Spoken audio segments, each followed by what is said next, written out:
Hey, what's up everybody? Gabe here, and I finally got the mods done on my CRF450. It's June 19th today, which is quite a few months after I initially got this bike in, if I remember right, it was late April when I went to pick it up. A lot happened since then, a lot of procrastination, but some other stuff too. So let's go into the mods, and then I'll talk about it. I did the majority of the work this weekend. I spent pretty much all day since yesterday afternoon until 1 in the morning, and then all day today, and it's now like supper time, working on this. So I haven't ridden it. I've tested everything, but I haven't actually ridden the bike. So let's go around and do the mods. I'll talk about some of the little things that I'd already done before at the same time, so you can see how it differs from stock. So the first thing in the front here, we got, okay, let's look at these Chirby's handguards. So these are proper wraparound handguards, you know, that have a metal bar that go the whole way through. That's pretty handy, I think. Obviously both sides. So that's the first thing that you can see. The second is this. This is an Adventure Spec mini fairing. And from this side, it just looks like a kind of silly looking windscreen, not that important. But if we go around to this side, this is where the real magic is. So as you can see, it makes kind of like a rally tower back here. So I got my Garmin GPS.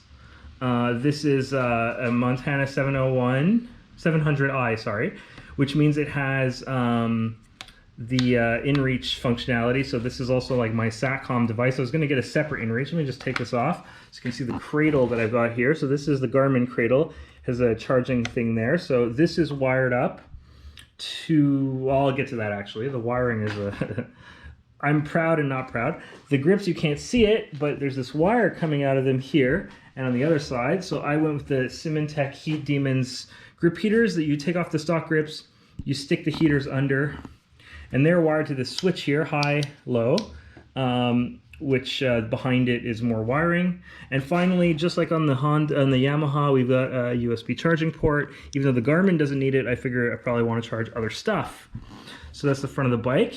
Another change, big one, IMS tank. So this is the 3-gallon tank, or that's, if you don't speak American like me, it's 11 liters, 11.5 liters. It's less than 12 anyway. So I think it's 11 liters. The stock tank is 7-something liters. So it's still a decent percent increase, but I would have really liked to have a 14-liter tank. That's the size of the tank on the old Yamaha there. Unfortunately, no 14-liter tank. Okay, the Seat Concept seat, I already had it on there, but it's Seat Concept seat. And here's the Tusk rear rack. So this is a, you know, I can put a Rotopax can on there. This was a fun install. I had to, here and here, I had to drill holes in the plastic. I hate drilling stuff because, you know, you get to do it one time, right? But it went fine. So that was a pretty good install. Anything around this side worth talking about? No, I already showed the fender eliminator kit that's on this bike. I didn't do that though, and the weird kind of tail light integrated indicator. I'm not crazy about it, but it's okay. Right, so the wiring. So all of this stuff is wired to a very, very hard to see back there PDM unit that's right behind, hiding behind the fairing, a PDM 60, which is like a digital fuse box. So all the positive leads go to the, you know, the Garmin, the USB charger, the heated grips, go into that thing, and then that thing has a ground bus, and all the ground leads go to the ground bus. And then I just ran 2 wires kind of under here, under here, under here to the battery. And there's one that's covered up, unfortunately, by the by the fairing, but there's under here, there's actually an accessory port on this bike, kind of like the Yamaha, which has a dummy plug in it. And I just tapped into the wire of the accessory port to use the ignition trigger for this thing. So all this stuff only turns on when the bike is on. So nothing, including, I could leave the heated grips on, I could leave the Garmin on, nothing is going to use the battery. That's actually programmable. If I wanted it to use the battery anyway, it could, but well, I don't, so let's just turn it on. See how we're doing. The Garmin should, after 7 seconds, boot up. It's not instant, it takes a few seconds. There it is. It's upside down, but it'll figure that out on its own. And that's it. So that, I'm gonna turn this off to save battery. Oh, okay, you can stay off. Okay. So there's a couple things I didn't do. There's one mod that I bought. I'm going to show it. This is an adventure spec skid plate for the CRF450. This has awful instructions. I'm gonna show this. I really wasn't impressed with these instructions. The text is not super clear. They're like, add strips on the inside of central part of the protection, but it doesn't say where exactly the strip should be. I actually mounted them to the frame rails. Maybe that's my mistake. But it's supposed to keep the frame and the thing from touching each other. So whether it's on the frame rails here or on the inside of this, whatever.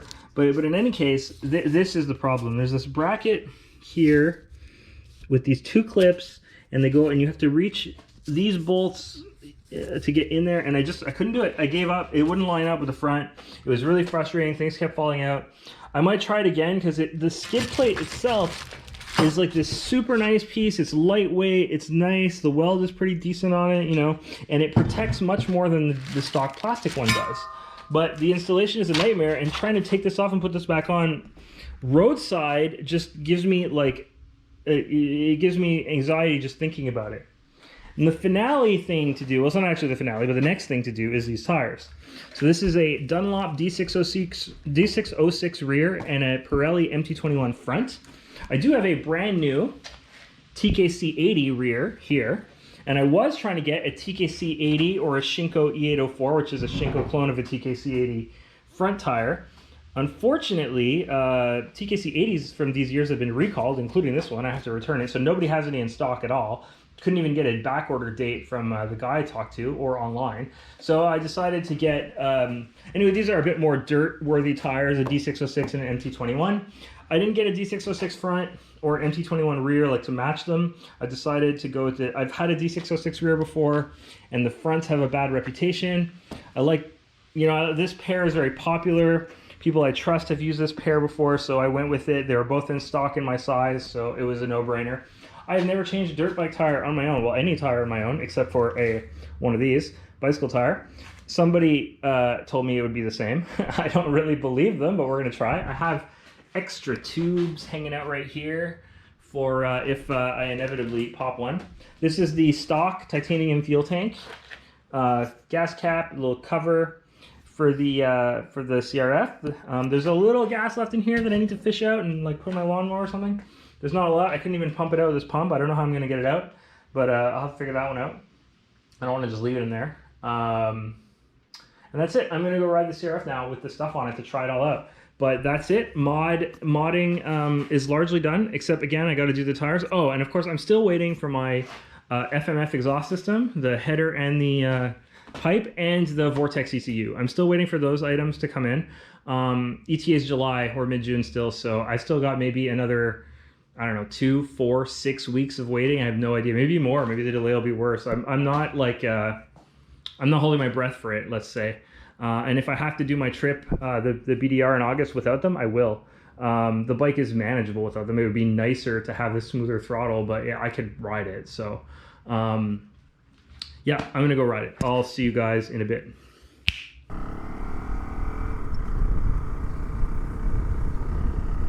All right. What's up, everybody? I'm back on the bike. So this is my first ride on the CRF in quite a while. I rode it to work at one point, and then I hadn't really touched it in a minute now. I don't know exactly how long, but at least a month. So what happened was I made those 3 last XSR videos 1 week after the other. I kind of recorded them and prepared them for editing and stuff. I was riding it to work a lot. That's good. I've still been riding it to work. After that was a long weekend for, Quebec calls it the Patriots Day. It's usually around May 24th, the Monday or Friday that falls to that. So it was that long weekend. I started working on the bike on the Saturday morning. That was when I first started working on it. And then we had the big thunderstorm thing, and we lost power for some 35-40 hours.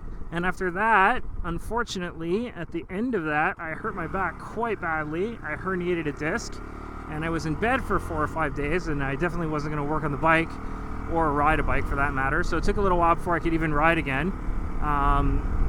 And then I went on vacation with my girlfriend for a week on a road trip back to Gaspésie, where I tried to go on a motorbike last year, but it didn't work out so well because of the weather. We got better weather this year.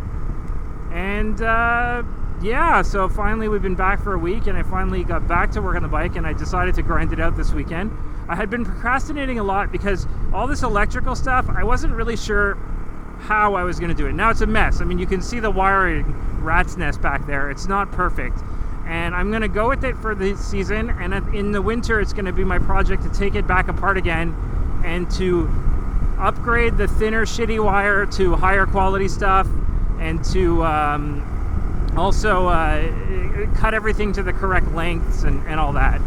So it's going to be an experiment as it is. You know, I could add more devices with the PDM 60 if I wanted to, but I don't have any plans to. I kind of am happy the way it is.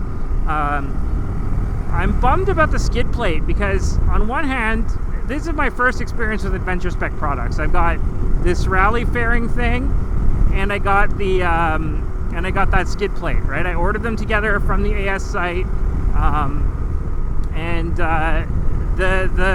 the fairing is awesome. The instructions are super good. The diagrams are really nice, clear language, and the part fit together really brilliantly, and everything worked right off the bat with no like confusion. And the other one, the mounting mechanism just strikes me as straight up bad. I couldn't get it to fit together no matter what I did. The instructions weren't very good. Overall, I just didn't really like it. So yeah, I would definitely say it's like kind of hit and miss. I don't know what I'm going to do about the skid plate. For now, I have the stock plastic one on there. It's probably okay for most kind of riding I'm going to do. I wasn't originally planning on even upgrading it, but I saw the AS one. It looked really nice. It wasn't too expensive. It looked like it protected more stuff. So I went with it. And I don't know, you know, in the end, maybe that wasn't wise. So we'll see. I might try again because I like the plate, but we'll see. Yeah, and then the tires and the exhaust and all that stuff. But yeah, I talked about it. So I am going to try to hit some gravel. I believe this finally reopened. It was closed all spring. This is a gravel road eventually. I know it's not exactly off-roading, but hey, it's better than nothing. Yeah, here we go. Some gravel. You can stand on the bike. Well, I can confirm if you stand on the bike, not only can I not see my GPS properly, I can't see my speedometer under the GPS, but whatever. I guess that's fine. It's just funny. You can't normally see much when you stand on these bikes anyway, I find. So, okay. We got gravel. It's good. I don't know why this bike wouldn't be good here. I've done this on plenty of, I think I did this road on my XSR before. It's not exactly a technical trail, you know?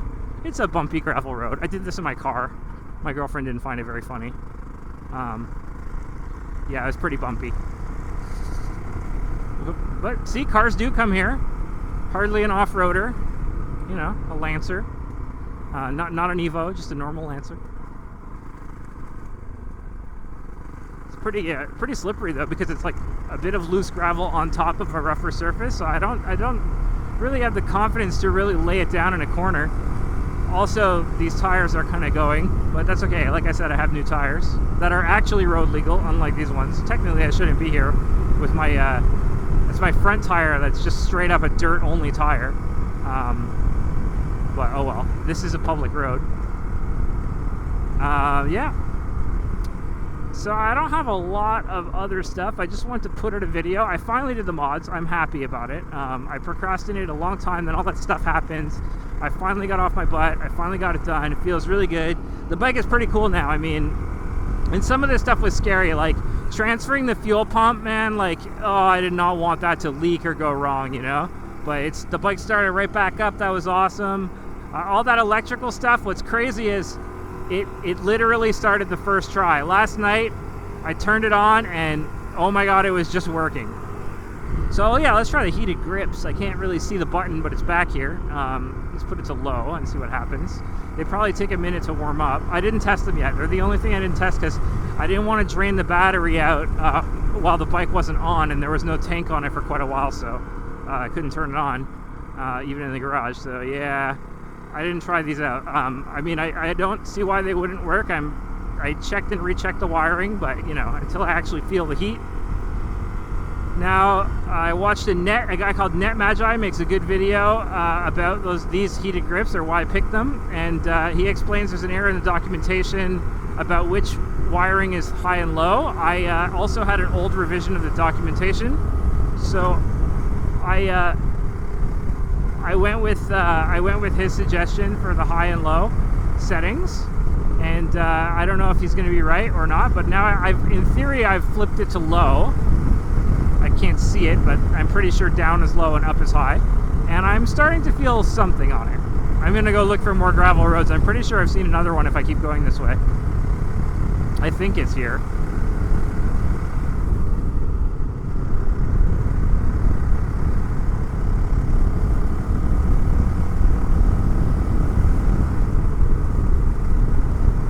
Yeah, I feel some heat. Something's happening. Okay, heated grips are working too. At least, I don't know if they're accurate, if they're good, but they're working. Yeah, straight through here. I think it's here that I saw it. We'll find out.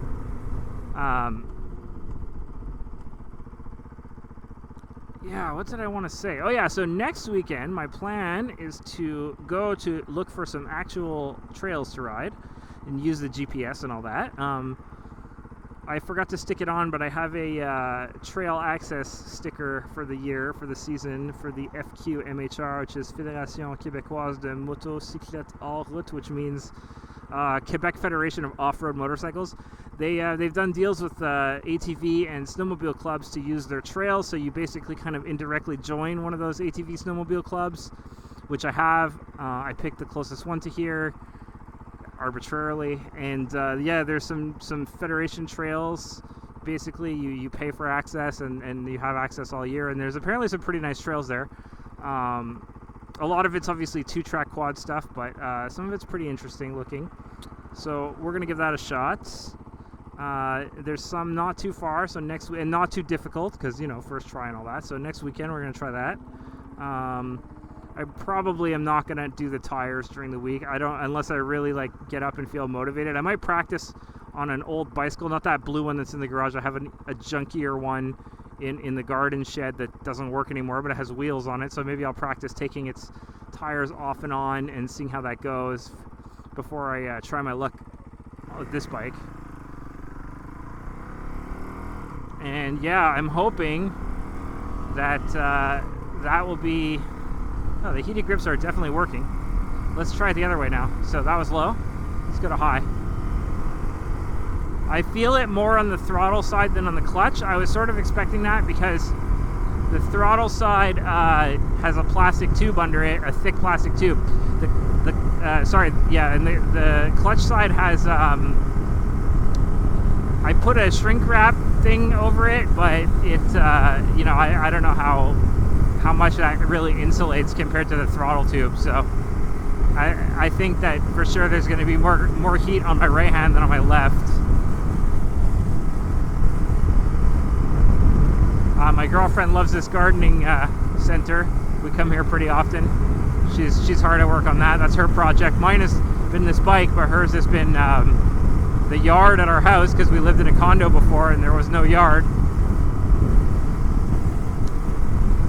So yeah, okay, the heated grips work. I mean, I'm going to turn it off. It's not especially cold today. I just wanted to make sure it functioned. It feels good. Feels like it works. I'm trying to think if there's anything else. No, I think that's it. I'll try to film my trip next week. But yeah, thanks for watching. CRF is basically done. I'm super excited. I finally got her done. Feels really good. Basically ready. Late August, Northeastern BDR. Here we go. Peace.